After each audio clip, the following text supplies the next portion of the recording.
Hey everybody, how y'all doing today? I wanted to do a review of two movies I saw last night, two long forgotten Marvel films. Now, if you know, Marvel's probably one of the hottest properties right now going, but this is back before, I think really before Men in Black came out in '97. The movies were really low budget and not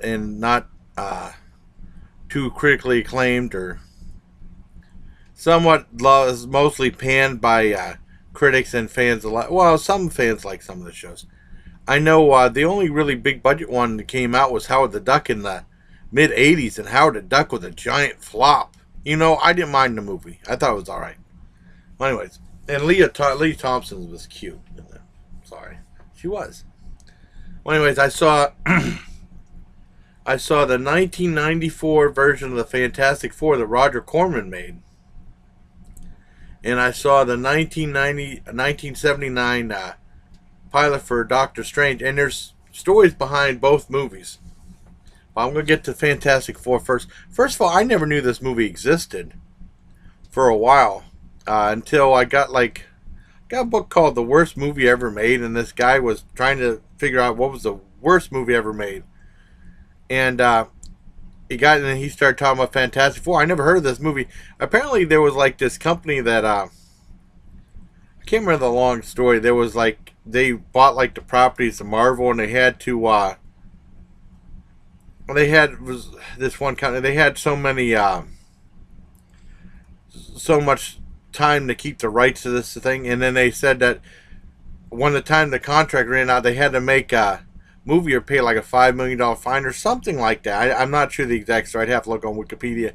So they asked Roger Corman to make the Fantastic Four for $1.5 million, super low budget, just so they could do it, and then and then apparently it got sold to 20th Century Fox, and the guy burned a copy of the movie. He hated it. It was never supposed to be released. I finally saw it from New Horizons.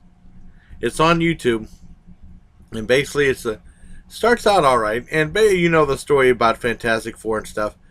And there's both Reed Richards, who Miss Fantastic, and the Thing, the Invisible Girl, and Johnny Storm, and the Human Torch.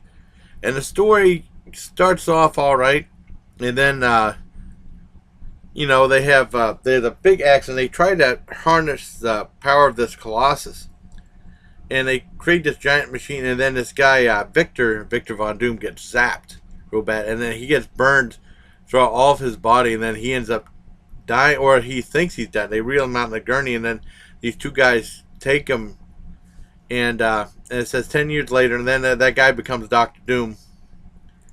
And they have a plan between Ben Grimm and Reed Richards to go out into space to try to harness Colossus again. They got this giant diamond thing, and this one guy called the Jeweler steals it and replaces it with a phony thing, and then they try to get Colossus. Then the whole spaceship ends up blowing up. All of a sudden, they're on Earth, and they have their powers. But the thing that really sucks about the movie is the special effects. Most of them are so bad. I mean, I let it go for a while, but it started to get really, really bad. And fighting scenes are terrible. It's just actually a bad movie. I mean, it starts out all right. It's watchable, but it's it's so bad. And then the ending scene was, I don't give away spoilers, but they get, that Miss Fantastic marries the Invisible Girl. That's how it ends.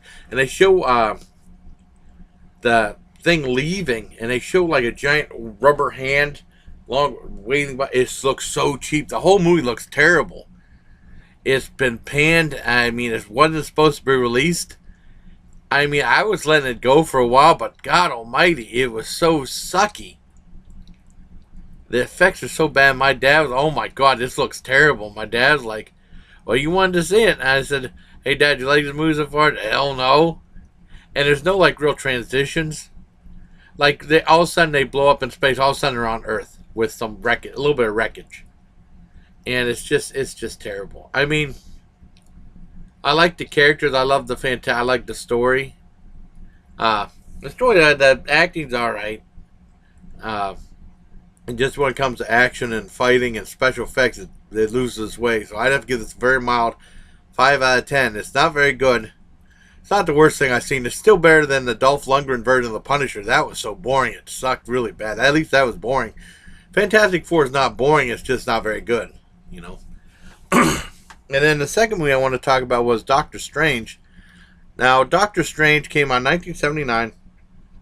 And I remember growing up. And when I was growing up, they had a whole bunch of live-action superhero shows. Especially the old Superman show, which I really enjoyed.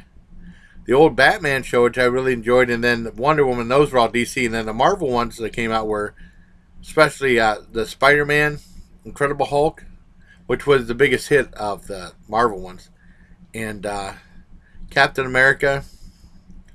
And then Doctor Strange came on. Doctor Strange was on like late at night. I wasn't able to stay up to see it. And I wanted to go bother to ask my dad or something like that.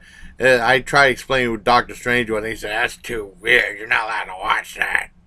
Or my mother would definitely not let me watch that. And it was on. I think it was on at 10 o'clock. It was a 2-part TV show, or I think it was 10 o'clock, and it was supposed to be like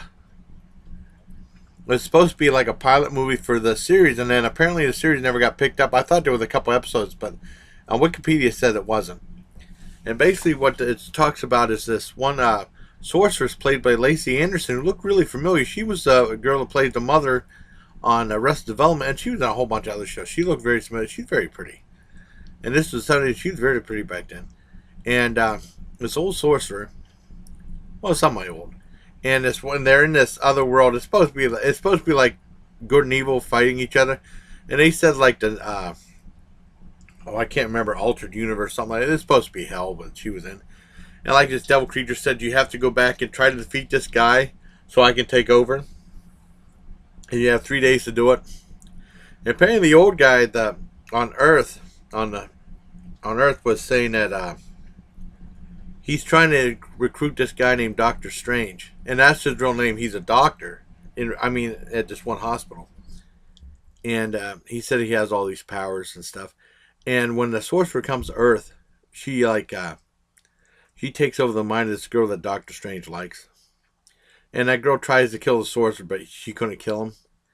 And then they're always like, she's always trying the evil sorcerer is always trying to do stuff to try to kill the guy, but it never works out. But the music in the movie is cool as hell. That's the biggest plus about the movie. But the biggest problem is it moves at a snail's pace. I mean, he doesn't become the sorcerer till close to the end of the movie, and then when he does, it's like, ugh. I mean, there's whatever special effects there are in there are actually good for a TV show in the 70s, but they're pretty bad. I mean, especially considered now when they have all the CGI out. I always regretted not seeing it as a kid, but